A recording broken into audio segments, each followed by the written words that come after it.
Today, we are here with Ashlee Edwards. Ashlee is an attorney, real estate investor, and business consultant who is involved within the W-2 grind while building a successful real estate business along with other successful ventures. She now teaches others how to create sustainable income and financial independence through smart, manageable real estate investing and private money lending. Without further ado, welcome to the show, Ashlee. Thank you. Happy to be here. Okay, great. So it's definitely great to make your acquaintance and get to connect with you. I've kind of looked at you from afar, did a little bit of research, not stalking, but did some research on you and was able to see that you're well and really knowledgeable when it comes to real estate investing, and you're involved in some private money lending. And so it seems like you're really well versed. And we also chatted offline about some long-term rentals that you're involved with. And so it's really fascinating to hear your approach and your take on investing in blue states. And so that's something that a lot of thought leaders, including one of the leaders of our mastermind, they really pound the table on staying away from blue states. And, to hear that you own property in these, from what he says and a lot of other guys, pundits, say the dreaded blue states or the tenant friendly states. But they've turned out extremely well for you. And so I'm definitely intrigued to just go a little bit deeper on that and learn a little bit more as to how that's went for you and how you've been navigating those waters. But before we get into that portion of the show, if you could share just a little bit more about yourself and also how you got started in real estate, that'd be great. Yeah, I can do that. So I grew up here in Los Angeles, California, and I've lived here my whole life. So it's one of those things where you don't really know anything different, blue or red. And I grew up in a house, actually. So a house that was being built across the street from where I was living. So it was just a dirt lot. And my dad one day was like, that's going to be your house. And I was like, but it's just dirt. So I got to see my childhood home being built. And I was the first person to live in it. And we got to make it our own. And that was kind of my exposure to real estate. And my mom owned her house. My dad had owned houses before, and he didn't have a lot of success with real estate investing. But I always saw real estate as like something special because I had friends who didn't own homes, right? I had family members who did not own homes. They lived in apartment buildings. It just seemed like kind of a different lifestyle. So when I got the opportunity to buy my first house, I was excited, of course, and I felt like it was a big deal. And I also was given that pressure from my dad and my mom, like, hey, you got to own a house, you got to own something, you can't just rent forever. So that's kind of like my foundation in terms of real estate. And I got started in investing through the pandemic, actually. So I was working at a big law firm, making great money, and pandemic happens and I see people losing their jobs. And I was like, I don't understand. Like people, one day everything is good. The next day they can't pay their mortgage, they can't buy groceries. And I just thought it was catastrophic. And my employer decided that they weren't going to lay people off. Instead, they gave us all a reduction in pay. Like everyone across the company took a pay reduction so that they wouldn't have to lay people off. And I actually really appreciated that, but it really showed me that my life and well-being was really in someone else's hands. And, given all the free time we had in the pandemic, I started listening to podcasts and reading all these books. And that was my exposure to real estate as an investment vehicle. So, yeah, took a course, jumped right in, and it's been pretty aggressive. Yeah, that's amazing. And I love that you was able to see it firsthand, because a lot of people, they didn't get that experience. And so they didn't have that much downtime in the pandemic taking place, and that basically exposing how susceptible we are to our employers, to their whims. And so I actually put a post out on Facebook today, or it may have been yesterday, but the post has simply said that each person that is an employee, we're an expense. So when we're looking, and when employers are looking at their profit and loss statement, and as they're going through their expenses, well, there's a expense for payroll, and there's an expense for each person that they are responsible for to pay insurance. And so that's a cost that's associated with operating their business. And so they're constantly and consistently looking at that, assessing that, and seeing how they could be more profitable. Is that position, is that needed? Because that could go towards their bottom line, which would make them be able to have more cash flow, which would cause them to be able to generate more profit. And so, and that's something that a lot of people don't really have a whole lot of time to be able to consider, because most people, they're just living, they're just going through life, and existing, taking care of their families. But the pandemic, it shook some things up, and it gave people a lot more downtime. You were able to see people being laid off, losing their jobs, taking pay reductions.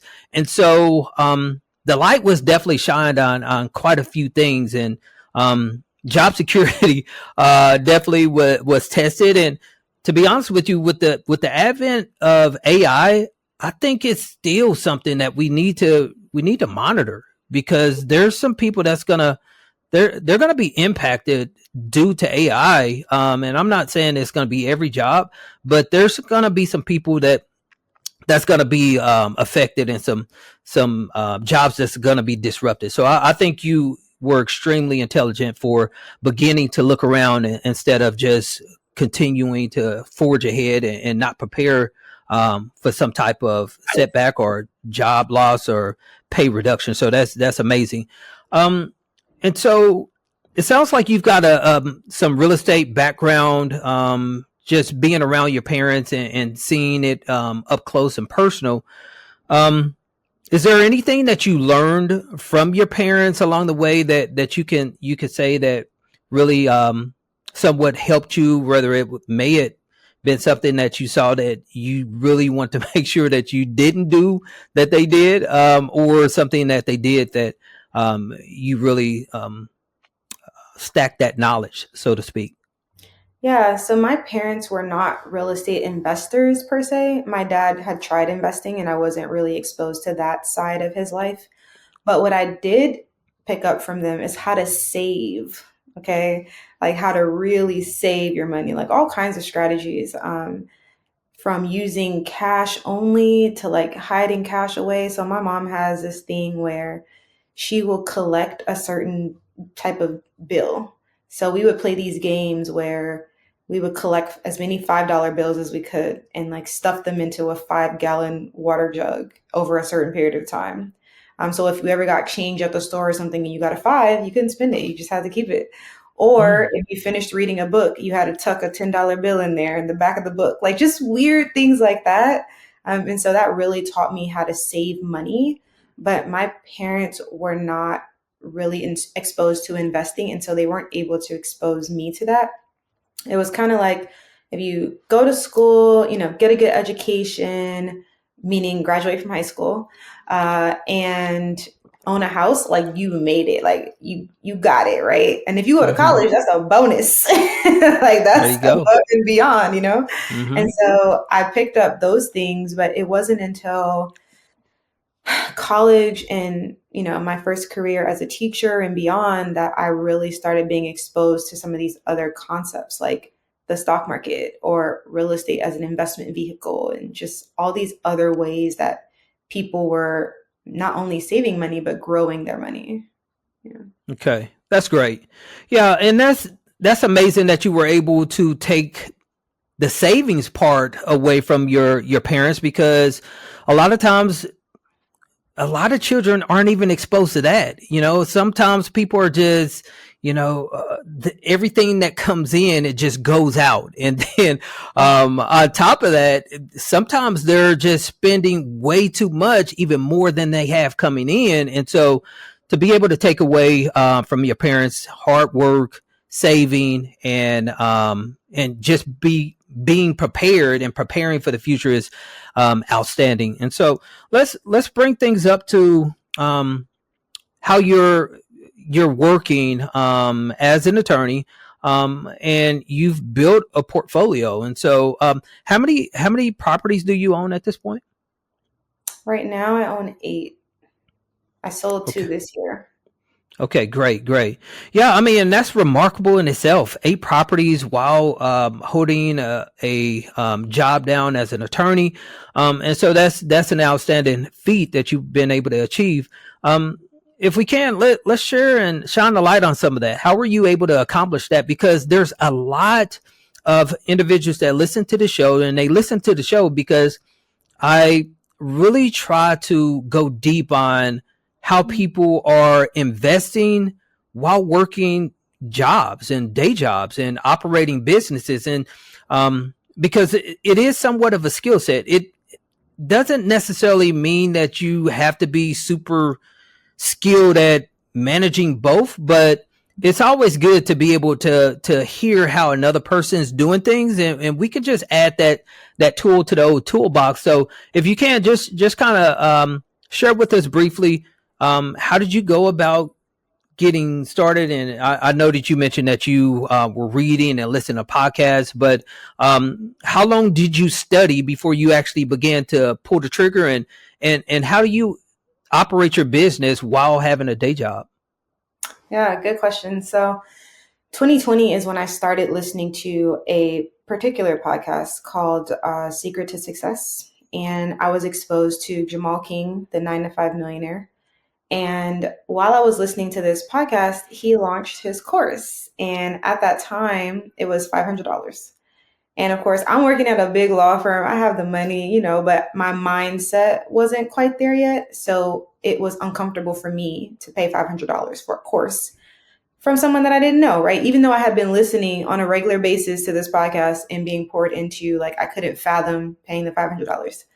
Fast forward a year later, 2021, the price doubles. Now the course is $1,000. And I said, no more. They got me one time. They gonna get me again. So I Mm-hmm. bought the course and I immediately jumped in. It was very well put together. I did every single module. I did everything they told me to do in the course while I was taking the course. I think I finished it in like maybe 3 to 6 weeks, something like that.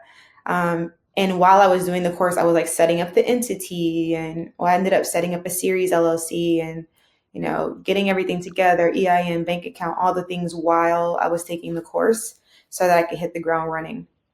So that is like the first instance of me investing in my education. So took the course, and then one of the skills that came into play was the savings, right? So I have been accustomed to playing these savings games with myself, right? So when it came time to save during the pandemic, that wasn't hard for me. All I had to do was say, this is what I'm going to save. This is how I'm going to sacrifice. Because a lot of times when we're saving, the other side of that is sacrifice, right? So Mm-hmm. I could be a victim of lifestyle creep because my job at the time was, adding 20, 30,000 to my salary every year, not including bonuses. So I could have increased my living expenses, bought more clothes, bought more, a better car or whatever. But all I did when my paycheck would change is I would just save more money. Because remember, I didn't know about investing yet, right? So I'm just saving.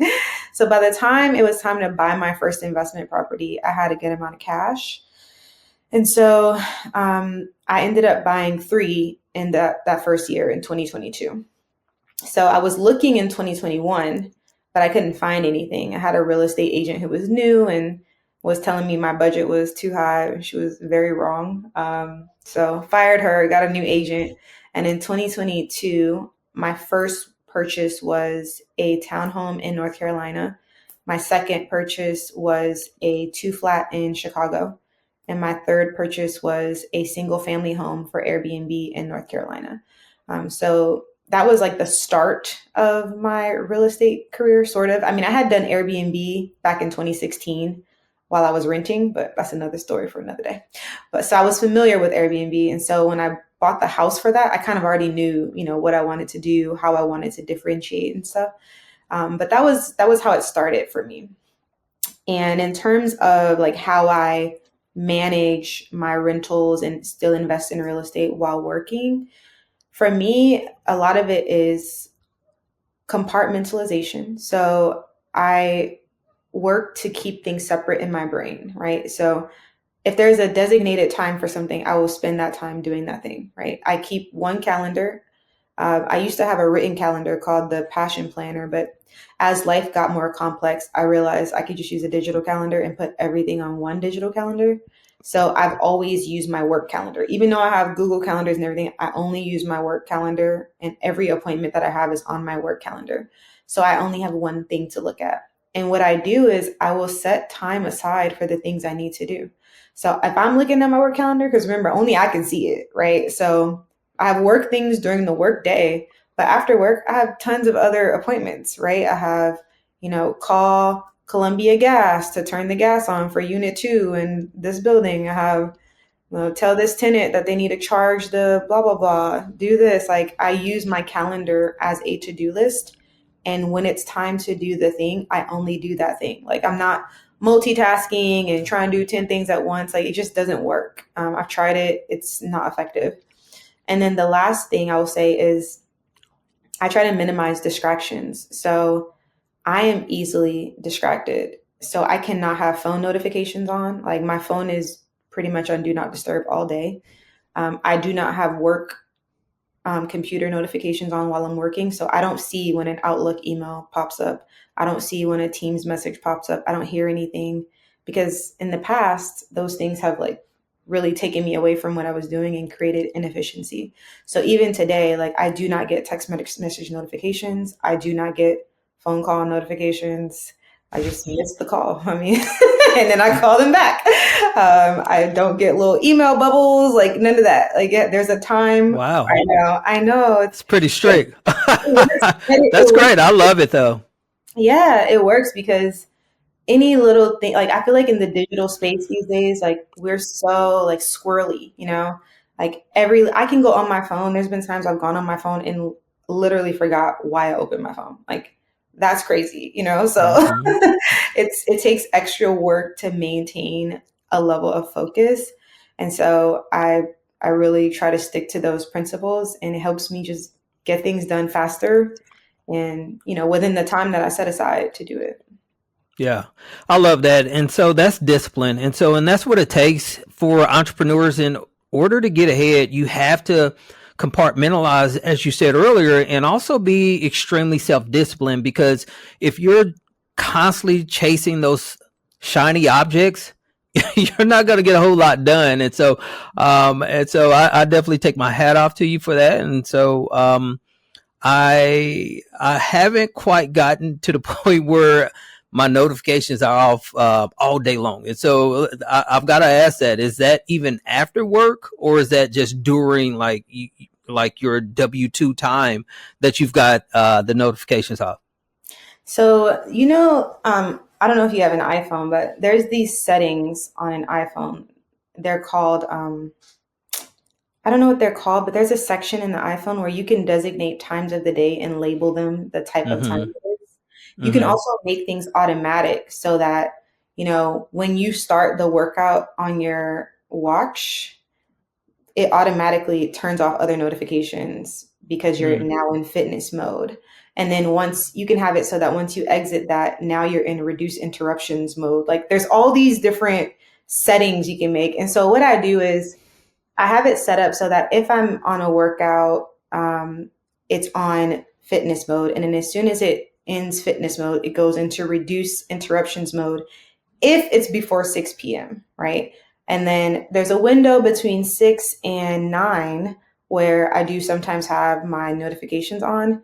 But if I'm like at dinner or a networking event or something, then I'll just turn it back off. And then at 9 o'clock, all the way to 9 a.m., so 9 p.m. to 9 a.m., it's just do not disturb. So there's like a 3 hour window where somebody might catch me, or rather a 2 hour window where they might catch me.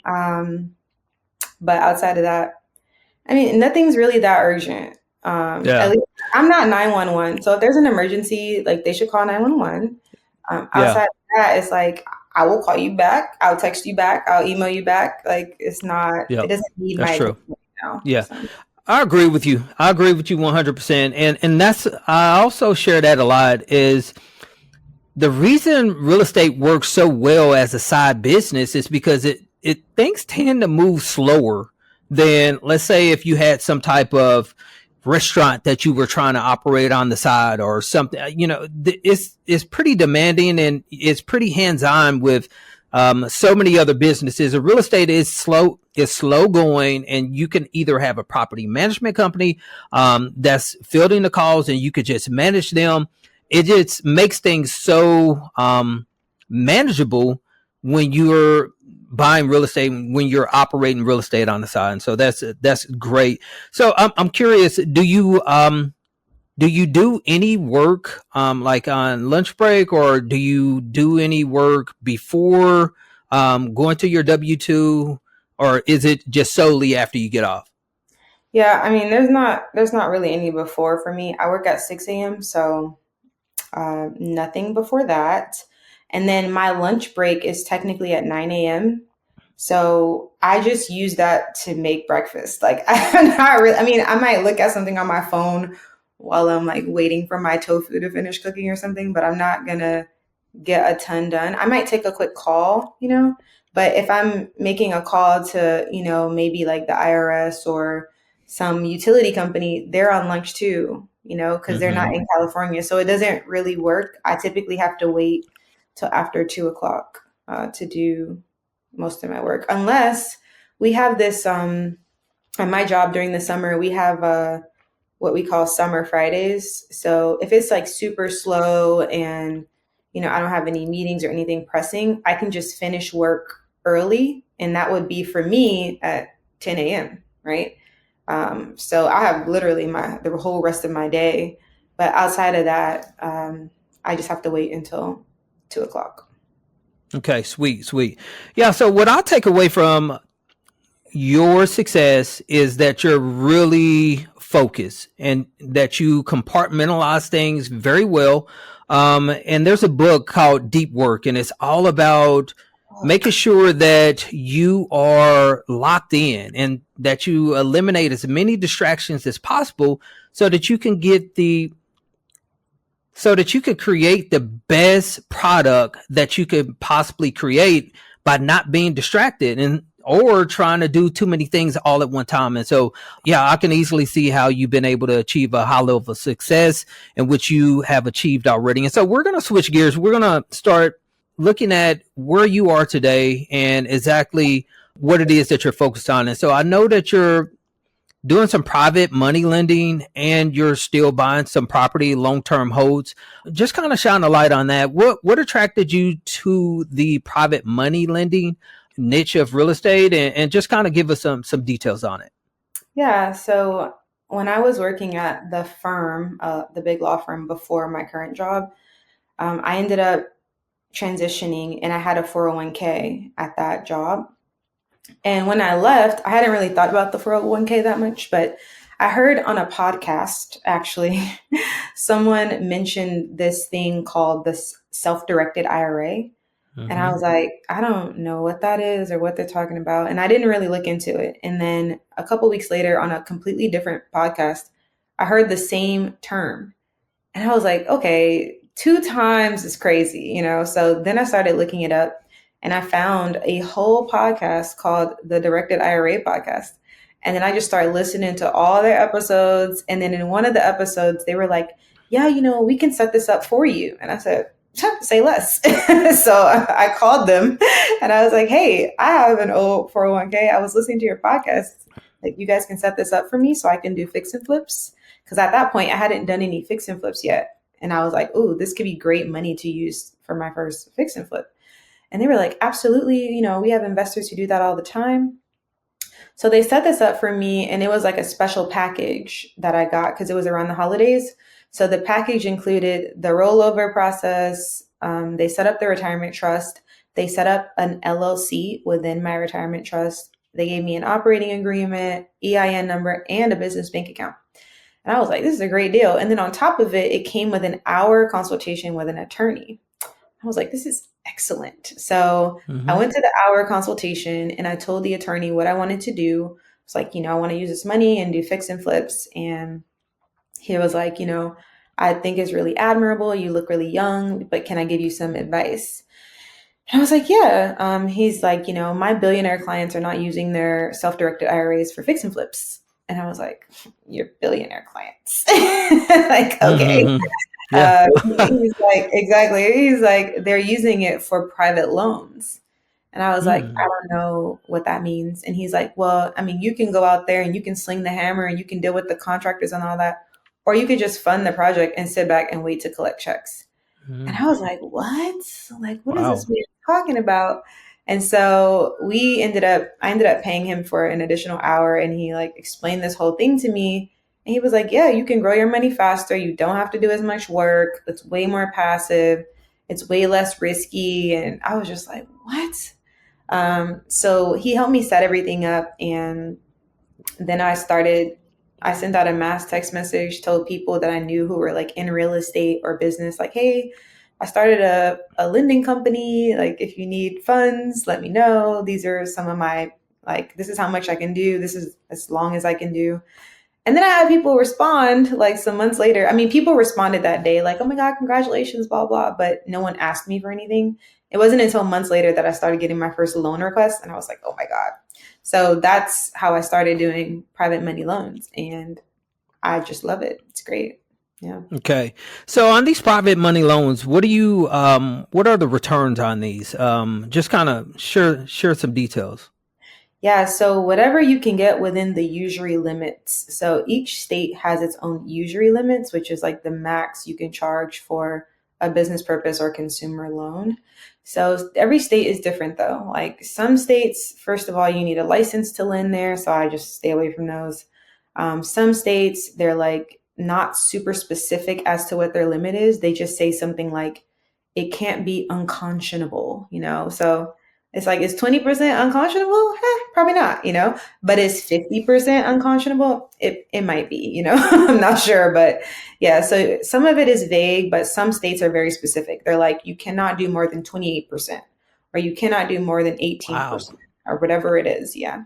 And because these are business purpose loans, I mean, I typically get 15 to 20% back, and I don't loan for more than 8 months usually. Mm. So I mean, it's a great way to like quickly turn your money over. But every state is different. So it really just depends on where you're at. But I've seen people get pretty great returns. Yeah. That's great. And so, what comes to mind when you said usury laws was credit cards. And so, I just got a business credit card because I've opened up a new business account. I want to make sure I'm capitalizing on my credit and increasing that. And Mhm. so, it came in at like 25%. So, um, are you? Is it pretty much compatible that they're saying that you can't outpace the interest on credit cards, or how does that correlate? So are you asking, are the usury laws applicable to credit cards? Yeah, so I'm just wondering, are you able to charge the same interest rate that credit Uh, cards are charging? Yeah, it depends on the state, right? So with credit cards, you can have consumers who use credit cards or businesses who use credit cards. And it's really about who the client is and what is the purpose of the funds. So if it is a business purpose credit card or business purpose loan, there are different rules than if it's, like me or you as a consumer wanting to use this credit card. There's also an exception to usury laws for certain institutions. So some banks, there's a whole Supreme Court case about this, but some banks can actually charge over the usury limit by establishing their headquarters in certain states. So there's ways around the rules, and that's how they're able to charge so much. There's also requirements in terms of the disclosures they have to make when they're charging consumers these high interest rates. And so I'm not in the consumer space for private lending. I only loan to businesses. I never loan to individuals because that's just a whole other can of worms that we don't want to get into. But it's easier to just lend to businesses for a business purpose and then check that specific state's usury laws. I've never seen I've never seen a state say like, this is usurious, this amount is usurious. Actually, that's not true. I've seen states say over this amount, but it's usually up to a certain dollar limit. They'll be like, if the loan is between, 5,000 and 100,000, it can't go over this amount. If it's between 101,000 and 2 million, it's unlimited. They'll pretty much tier the interest rates. And then you have some states that are just like, just don't do anything crazy, like they're all just very different. Yeah. So. That's great. Yeah. Yeah. So there's a lot of opportunities. And I was just listening to some colleagues within our WhatsApp group within our mastermind, and they were mentioning how there's a lot of investors getting into private money lending because of the opportunities. They were so plentiful, and they were also extremely profitable, especially if you're able to capture 12 to 18% interest and recoup that within 8 months or 6 months or 90 days. That's definitely a home run of a return to be able to capture. So that's excellent.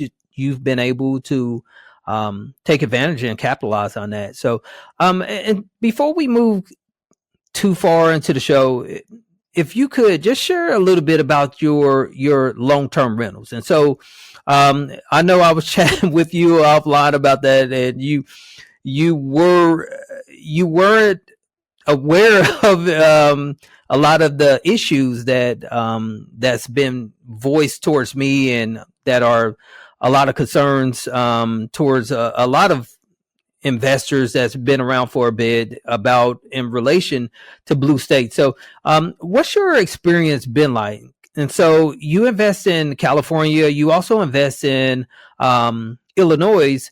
Has there been any issues with any of your properties that you could pin back towards being more because you were in a tenant friendly state or location? Let me think. So, the main issues I've had in California are actually related to other property owners. So, not really the tenants. So, for instance, the condo that I just sold, the issue was mainly that the unit above me had water come down into my unit and cause a lot of damage. And my insurance denied it. They denied the claim, and so did her insurance. And so I'm like, so no one's responsible? Like, how does that work? So so that was my main issue. It wasn't really the tenants. I mean, the tenants were displaced, but that's relatively easy to figure out, right? There's renters insurance and things like that. And then in another thing too, though, to keep in mind is in California, my main strategy is room rentals. So you're not like, I'm not going to say you're not going to have a squatter, but just imagine trying to be a squatter in a space where you're sharing about, I don't know. It might not go so well. You know what I mean? Like if you're sharing, people are sharing rooms and there's shared access, like, and you're trying to squat, like it may be a little difficult. I don't know. I haven't experienced it, but I haven't had many tenant issues. People tend to want to be on their best behavior. Housing is really expensive here. So there is a lot of shared living. And so people are just happy to have their own room, and, their own bathroom is a bonus, so they're not really trying to cause any trouble. They're just trying to stay. So that's California. And then in Illinois, the biggest issue I've had in Illinois is just with old buildings, like just very old building structures. Like you can rehab it as much as you want, but it's just old and there's going to be something. But I haven't really had issues with tenants, and I've only had Section 8 tenants. I just now got a market tenant. But my tenants have been great. I've had issues with the neighborhood. So the 2 flat is in, not so great of a neighborhood. So I had a tenant tell me, I live here alone with my daughter. Is there any way you can install like a security gate, just so that when I'm coming in late, I feel safer. And I was like, yeah, that's a reasonable request. But they were mostly not demanding, no real issues. So I don't, that's why I have a hard time with statements like that. Like, oh, this state, this, that. Like a lot of general statements are hard for me because I'm like, everyone's different. You just don't know who you're going to get or what your experience will be. But the blanket statements are often, in some instances inaccurate. So. Yeah, I agree with you. And just as I was sharing with you a little bit earlier, is you can't just say one thing and it's going to cover every blue state within the country, because there's some great markets. There's some individuals that's doing outstanding within some of the blue states or the blue cities within our country. And so I think people are just doing themselves a disservice if they're just listening to the pundits that are sharing their opinions or their personal experiences. And people are just taking that and running with it. And so you definitely want to do your own research and vet everything so that you can not leave money on the table, because people are making deals work and people are buying properties in these areas. And a lot of people have made tons and tons of cash and improved tons and tons of communities and helped a lot of people along the way in these markets that people are telling you to avoid. So it's up to you to make a decision as to if you're comfortable with something or if you're not. Yeah. And I'll add one more thing that I just realized. So in Texas, which I believe is a red state, right? Mm-hmm. Okay. So in Texas, I have had a situation where I think the fact that it was a red state helped me. So I had a tenant who was having some mental health issues and was telling me that they were going to cause harm to the neighbor. And, I can't just hear that and not do anything. So I started really trying to figure out, like, what are my rights here? Like, how can I keep people safe, get this tenant out? And I eventually had to give notice to the tenant. And I think what really helped me is the laws in Texas. Like they're not really there to play games, right? Like if you get notice and it's done properly and you were asked to leave and you don't leave, like the sheriff will pull up and make you leave, So I think that worked in my favor because of the landlord friendly laws in that state. Because that could have turned in, like, that tenant was destroying the property. Once I gave notice, like they started destroying the property. Oh, wow. Yeah. So, so the fact that I think Texas has some more landlord friendly laws really helped me out there. Yeah. Texas is definitely hardcore. And so they don't kid around with people. When you're ready to evict in Texas, you can get things done pretty quickly. So that's amazing. And that's why a lot of people do funnel people down towards the red states, because it is easier to move tenants on in certain situations. And so I completely understand that. Ashlee, we're going to start winding things down. But before we do, we've got a portion of the show we like to call our Moonlight Coaching Round. And typically what we do is ask our guests a few questions. If you could hold your response between 1 to 2 minutes per question, that'd be great. Okay.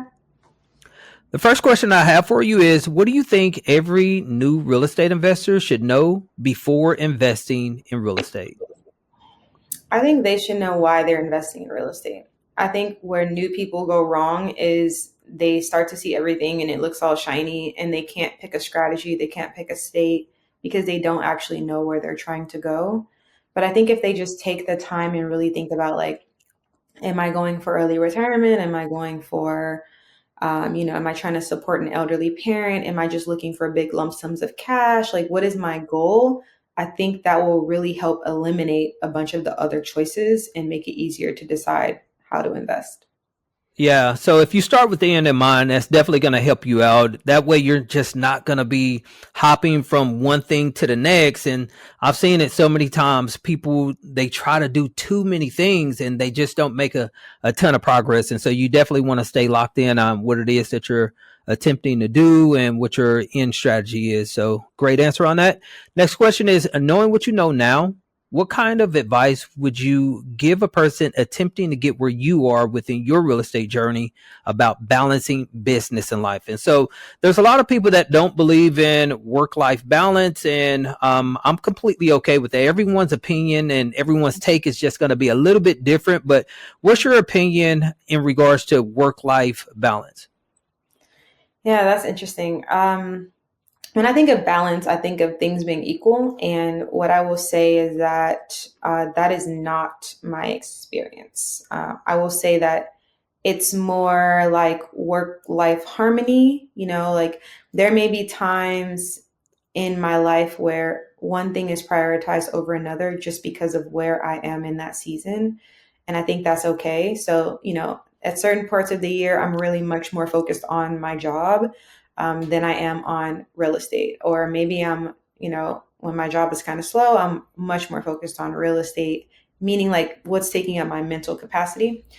So I don't know that I've ever had balance per se, but I think it's more like ebbs and flows, like not like a juggling act, but more like okay, I'm gonna do this, all right, and I'm gonna do this, but I'm gonna only do this, and then I'm gonna do this, like that's kind of how I think of it. I think trying to find balance can create unnecessary stress as well. And I've seen that people just being stressed out, like, oh my God, I don't have work life balance. Like, I think that can also Mm-mm. create its own monster. Yeah.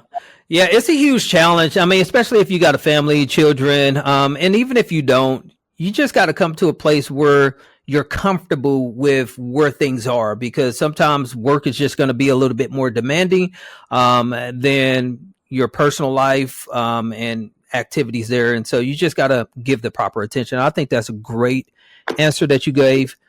The next question is, if a person had minimum amount of time, no money, but they wanted to start and scale a business like yours, what would you recommend for them to do? So let's say they did want to pursue going down the path of being a private money lender or buying some long-term rentals, but they just didn't have a whole lot of time, didn't have any cash.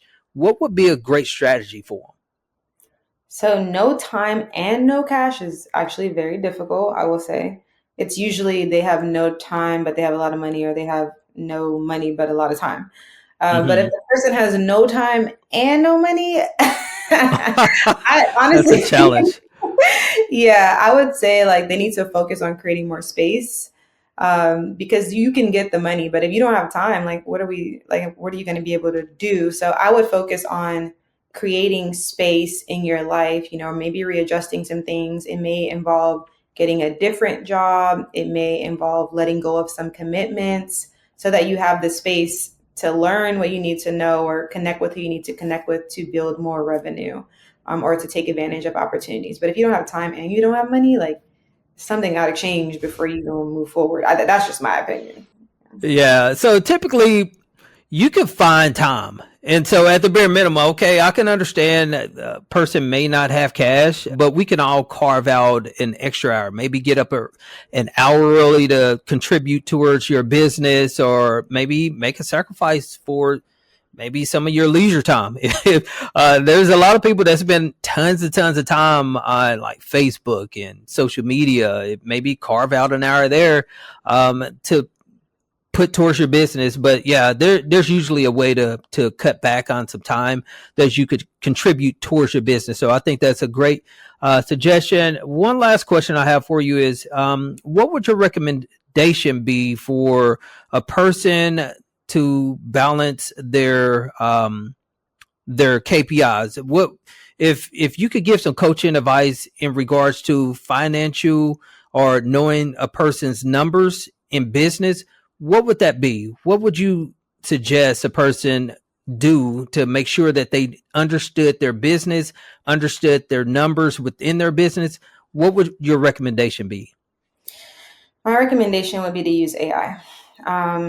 So I know that not everyone is in finance or like understands, how to find the cap rate, or, figure out if they're actually cash flowing and things. And I feel like AI is a great way to help you figure some of that out. But I think even in addition to that, creating a system where you have to regularly look at those things. So for instance, every Monday at 8 o'clock is when I do my bookkeeping categorization. At the end of every month, I'm reconciling my books, And so having those kind of regular systems can help you understand your numbers, but then even running regular reports, like you may run a quarterly report, and maybe you don't understand it, but you can leverage tools like AI to break it down for you, right? You can go on YouTube and figure out, how do I read my balance sheet? Like, what does it all mean? What exactly am I looking at? You can ask those questions and get answers and not even have to pay for it. So I would leverage the tools that we have available for us to better understand our business. Yeah. Yeah. With as much technology and knowledge that we have now, there's really no excuse for us not being able to take advantage of being able to understand what a balance sheet is, or being able to understand what a profit and loss statement looks like, and being able to balance things out. So I think that's a great suggestion. Before we let you go, Ashlee, if you could share a great business book or either personal development book that you would recommend for the Moonlight audience. Ooh, that's hard. I like a lot of books. I will suggest. Oh, okay. I will suggest A Happy Pocket Full of Money. It is a book that I read quarterly. I love it.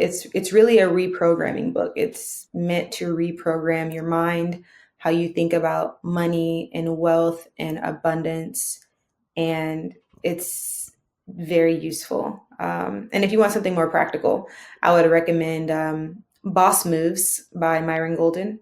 I found that to be an excellent read, and I've read it multiple times, and I've used it to structure additional businesses, right? And additional business revenue from an already existing business. Okay. Yeah. So I've seen Myron Golden around. Is it Golden or Goldman? I'm sorry. Golden, like gold jewelry. Okay, sweet. Yeah, so I've seen him around. There's so many thought leaders out. It's hard to keep up with all these guys because a lot of people have some amazing content, and so I try not to just stay in the weeds on too much social media. So I'll definitely have to give that a read and take some of that information in. Ashlee, we want to thank you for coming on to the show. You've been a wealth of knowledge. You provided us with some great insight as to how you've been able to scale your business, how you've been able to manage your day job and your real estate portfolio, do some private lending. And it's been absolutely amazing just learning from you. And you even shared some information on blue states in which a lot of people run the opposite direction on. And so let's say someone listening to this podcast decides that they want to reach out to you and connect. What would be the best way for them to be able to do so? I'd say the best way to reach me is on Instagram. I'm pretty active. I check it every day.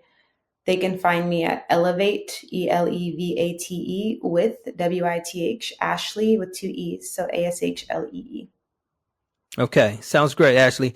Well, once again, thanks for coming on to the show. We'd love to have you back anytime. Yeah. Thank you so much. It was fun.